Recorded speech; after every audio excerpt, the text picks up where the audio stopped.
सलमान साहब, अरशद भाई के बारे में तो हमने काफ़ी चीज़ें पता कर ली, यूट्यूब भरा पड़ा है, सोशल मीडिया भरा पड़ा है, माशाल्लाह हीरो हैं पाकिस्तान के।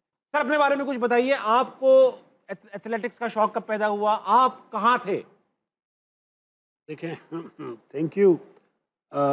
मेरे बारे में आपने ये सवाल किया तो मैं ever since I can remember, बचपन से ही मैं ये एथलेटिक्स का जो इवेंट हैं पैदा होते ही? हाँ जी, उससे थोड़ी देर बाद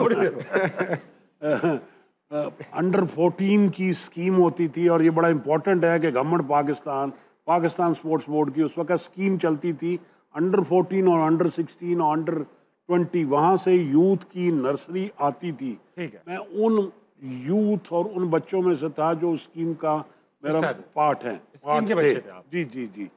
तो वहाँ से हमने शुरू की और पायदान पर पायदान होते होते होते हमने compete किया, डिफरेंट लेवल्स के ऊपर किया, फिर नेशनल, फिर इंटरनेशनल, और अब कोचिंग के फ़राइज़ अब यहाँ तक कर रहा हूँ। इसके अलावा डेवलपमेंट सरगर्मियों में भी मैं खासा पेश हूँ, बल्कि इस वक्त मैं वर्ल्ड एथलेटिक्स की तरफ से एशिया का डेवलपमेंट डायरेक्टर हूँ। अरे माशाल्लाह। जी जी, अल्हम्दुलिल्लाह। तो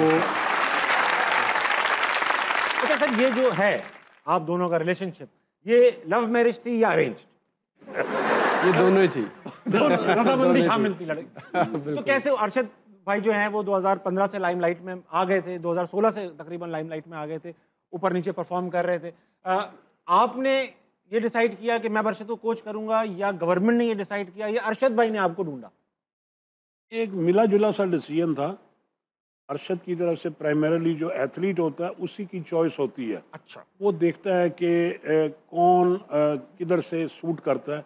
उसके बाद जो हमारी फेडरेशन थी, हाँ। उसने भी ये उस वक्त मुनासिब समझा कि जो मेरी सर्विसेज हैं और जो मेरी उस वक्त क्वालिफिकेशन थी उसके हवाले से उन्होंने मुनासिब समझा कि अरशद मेरे साथ ट्रेन करें। तो ये 2020 का 21 का 20 का वाक़या है, और उसके बाद 21 में रेगुलरली मैं इससे ट्रेनिंग शुरू की। माशाल्लाह। अच्छा, सलमान साहब के लिए एक बात बताता चलूँ कि साउथ एशियन गेम्स में 1989 और 1991 गालिबन 2 में सिल्वर मेडल ले चुके हैं डिस्कस थ्रोस के अंदर। सलमान साहब, अरशद भाई